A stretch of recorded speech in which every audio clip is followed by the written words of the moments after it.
Call me Mary. I remember walking into that party, feeling like a complete mess.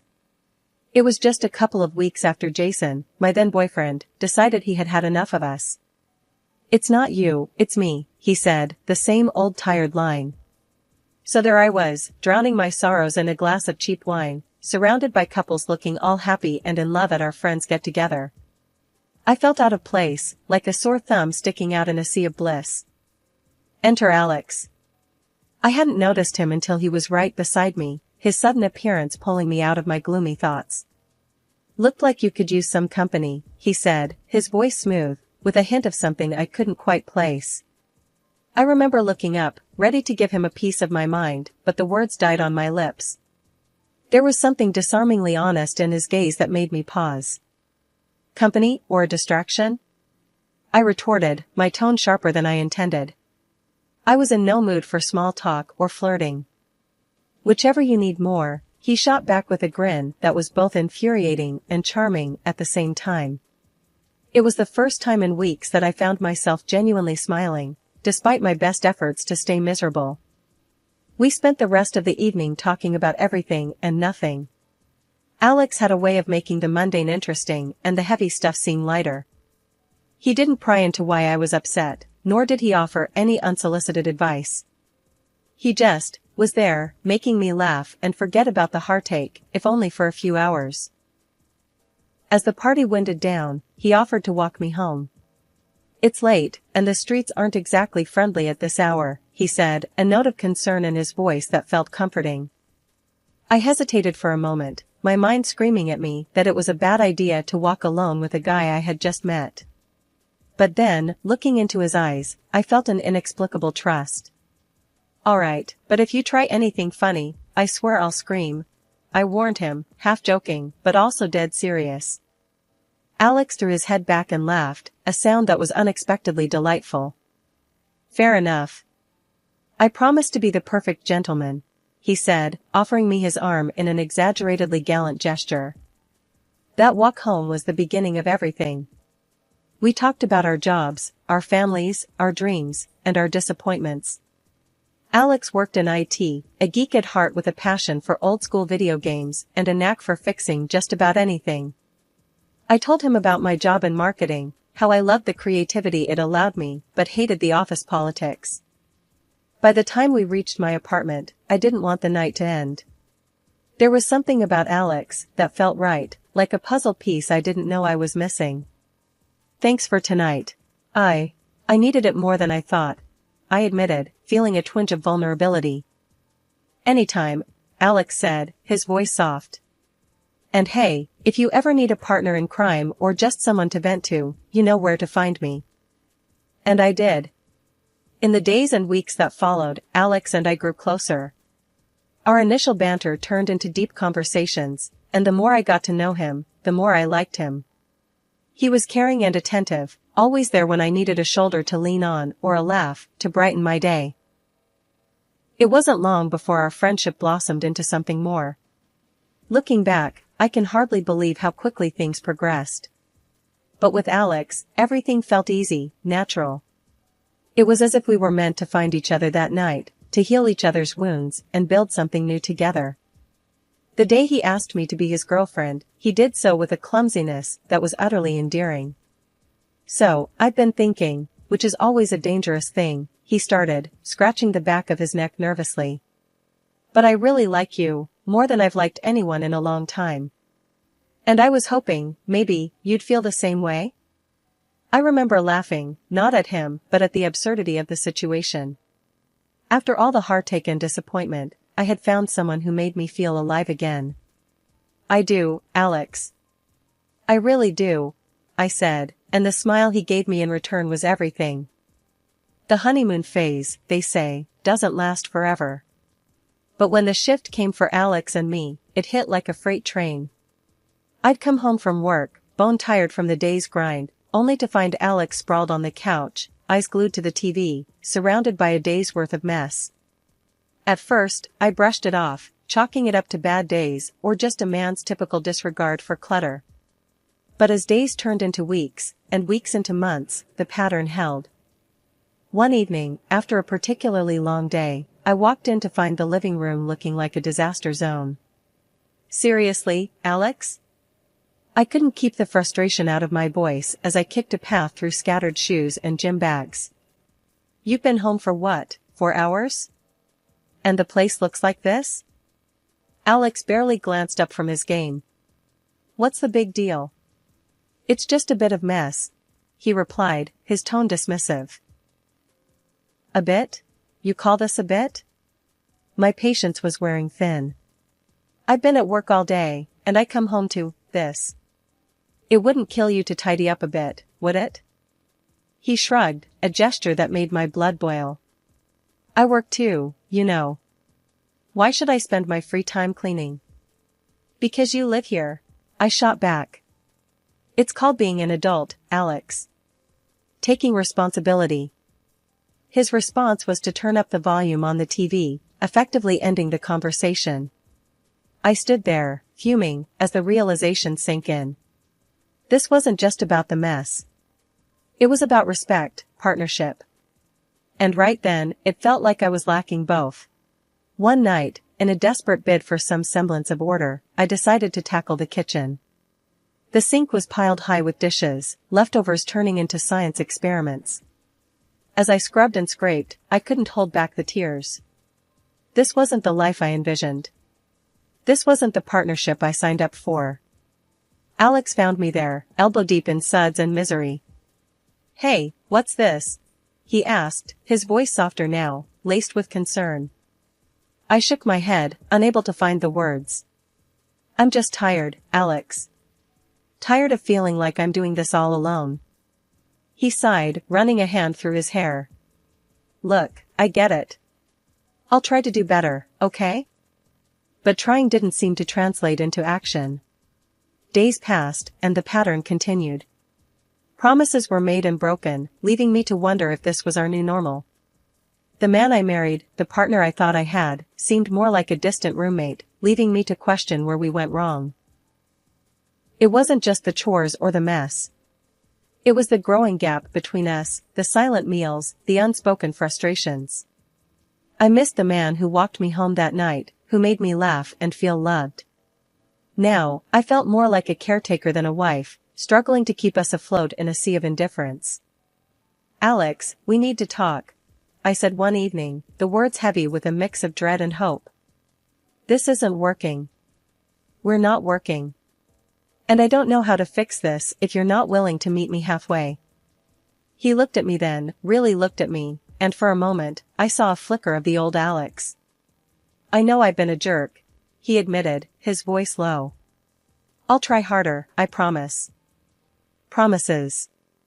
I wanted to believe them, to hold on to the hope that we could find our way back to each other. But as the days turned into weeks, and the mess remained, those promises felt more like echoes of a past we couldn't reclaim. The mess around the house grew worse, if you can believe it. It wasn't just clothes or dishes anymore. I found dirty socks in the fridge once. Yeah, you heard that right. In the fridge, next to the butter. I walked into the kitchen, ready to make some coffee, and there it was, the sock, chilling with the dairy. Alex, I yelled, holding up the offending item like it was evidence in a trial. Explain this. He wandered in, looking bewildered and not the least bit guilty. Oh, must have dropped it, he said, as if that was a normal thing. In the fridge? Really, Alex? What's next, shoes in the microwave? My voice was dripping with sarcasm. I was beyond frustrated. He just shrugged, that infuriating nonchalance on full display. Could you just chill? It's not a big deal. Not a big deal? I was fuming. It's disgusting, Alex. Your stuff is everywhere. It's like living in a dumpster. He rolled his eyes, turning to leave. You're making a mountain out of a molehill. Just pick it up if it bothers you so much. That was the last straw. I'm not your maid, Alex. This is our home, not your personal landfill. I can't do this anymore. Something's gotta give. We glared at each other, the tension thick. It was clear we were at an impasse. I thought of reaching out to his mom, hoping maybe she could knock some sense into him. Desperate times called for desperate measures, after all. So, I called her. "Hey, Mrs. Thompson, it's me. I don't know what to do about Alex. The mess, the disrespect. I'm at my wit's end." There was a sigh on the other end. "Honey, Alex has always been a slob. I cleaned up after him his whole life. I thought he'd change for you." Her words were like a punch to the gut. So, what, I'm just supposed to deal with it? Clean up after a grown man because he never learned to do it himself? It's just how he is. He needs someone to take care of him, like I did. Now it's your turn, I suppose. My heart sank. I didn't sign up to be his caretaker. I thought we were partners. She was sympathetic, but firm. "You're going to have to talk to him, dear. Lay down the law or something." That's what I should have done years ago. Hanging up, I felt no better. If anything, I felt more alone. It was clear that Alex had grown up pampered and unaccountable. And now, according to his mom, it was my job to reform him. I confronted Alex again, armed with a new resolve. "We need to talk. This can't go on. I'm not your mom, and I'm not here to clean up after you. You're an adult, act like it." It was a conversation we'd had before, but this time I meant business. The ball was in his court now. I could only hope he'd finally play fair. As days turned into weeks and weeks into months, the distance between Alex and me grew wider than the Grand Canyon. Our home felt more like a battleground than a haven. The love and laughter that once filled our space were replaced by silence and tension so thick, you could cut it with a knife. One evening, as I sat at the dinner table alone, staring at the 2 plates of food I'd prepared, waiting for Alex to join me, the weight of our situation hit me hard. He stumbled in well past the time we usually ate, his face flushed, not from the cold outside but likely from a few drinks after work. "Where've you been?" I asked, my voice barely hiding my frustration. It wasn't just about him being late, it was about him being absent when he was right there. Alex shrugged off his coat and dropped it on the chair, not bothering to hang it up. "Out," he said simply, as if that one word was explanation enough. "Out where, Alex? With who?"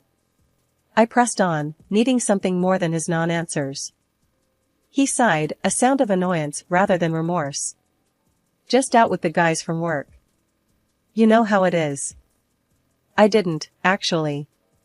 Our once shared experiences and stories had turned into his life and my life, with a chasm between. We used to go out together, remember? We had friends, a social life together. Now, it's like you're living a whole separate life. He finally looked at me, his eyes not meeting mine.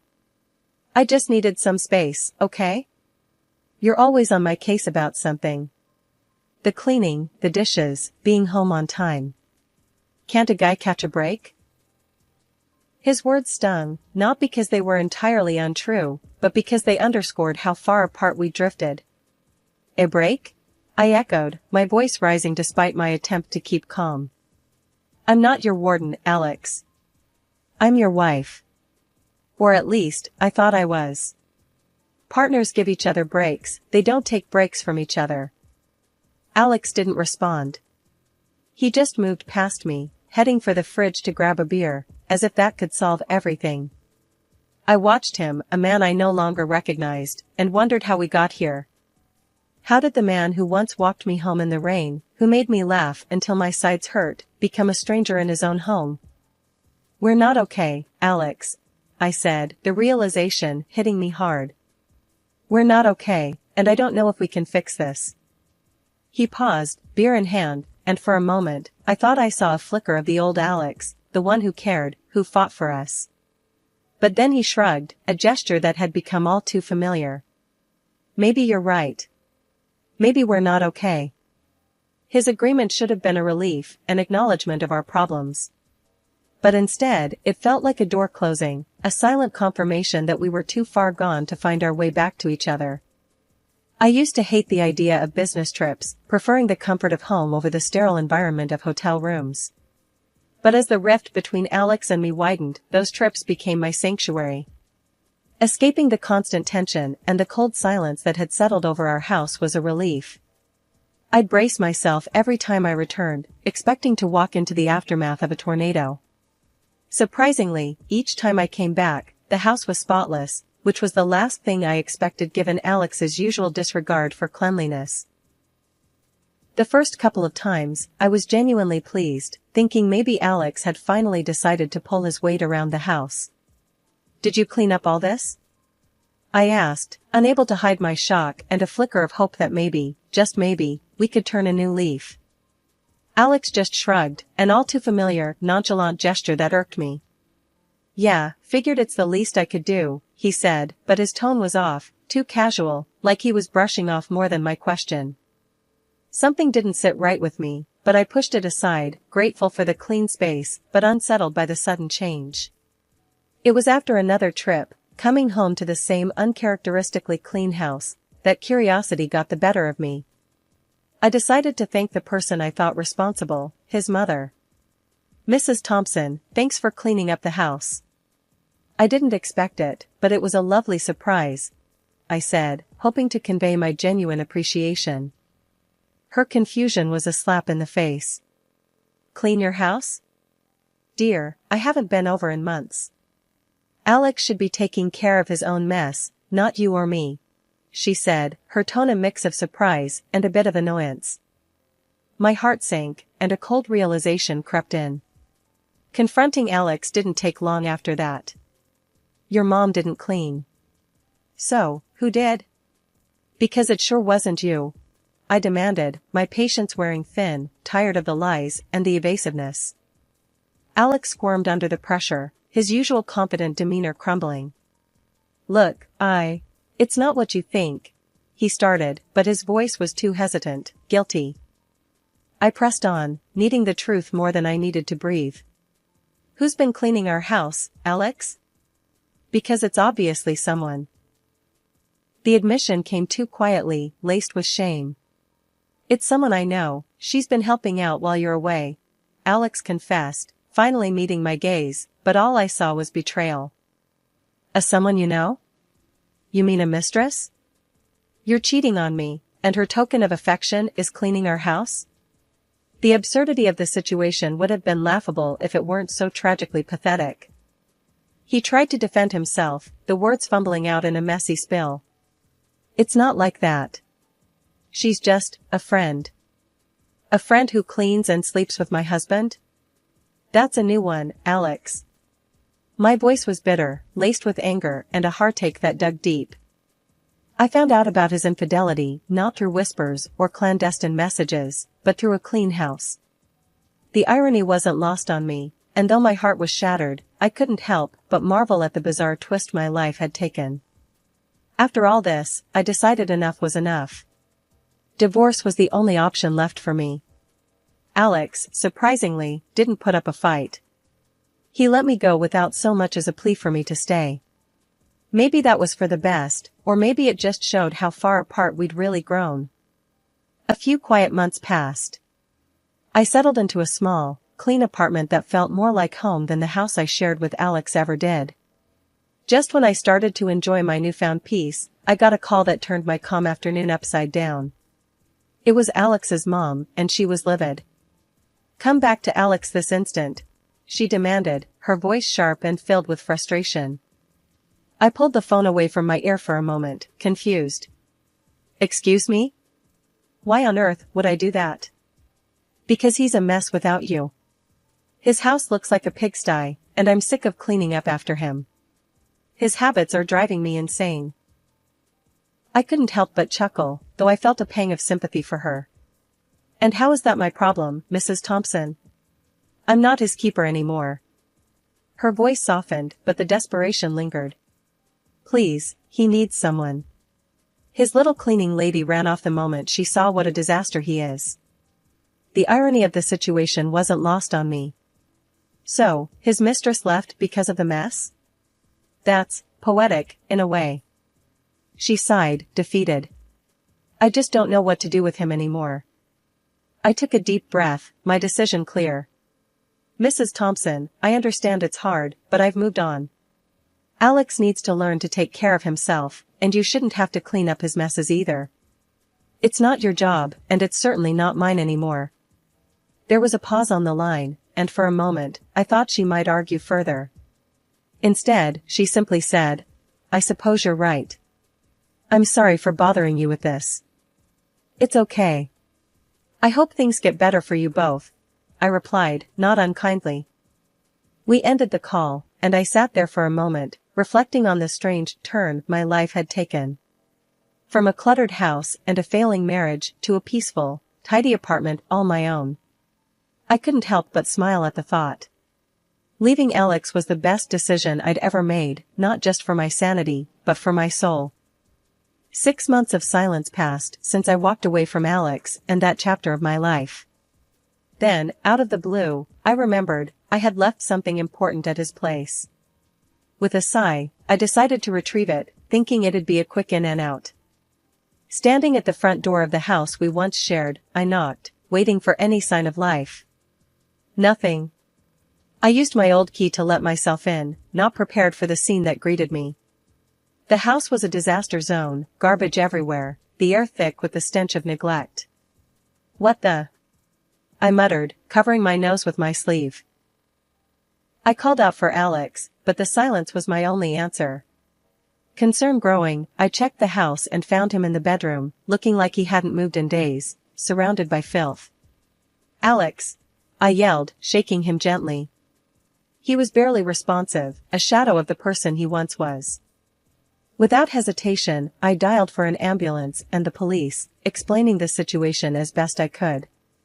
When they arrived, I stepped back, watching as they took over, taking Alex to the hospital. As I waited outside, Alex's mom arrived, her face set in a familiar stoic mask. The police explained her son's condition to her, and her response was cold, detached. He's an adult. His choices, his consequences, she said, her voice devoid of any maternal warmth. I couldn't believe her indifference. He could have died in there, I said, anger and disbelief mixing in my voice. She just looked at me, as if I was a stranger speaking a foreign language. Not my responsibility, she stated flatly, turning away to talk to the officers. Standing there, watching the scene unfold, I felt a mix of emotions. Sadness for Alex, anger at his mother, relief that I had moved on. But above all, I felt a sense of closure, knowing that I had done the right thing by leaving when I did. This was no longer my life, my mess to clean up. I had my own path to follow, one that led away from this chaos and towards a future I was still writing. After everything that went down, I found out Alex was placed in a psychiatric hospital.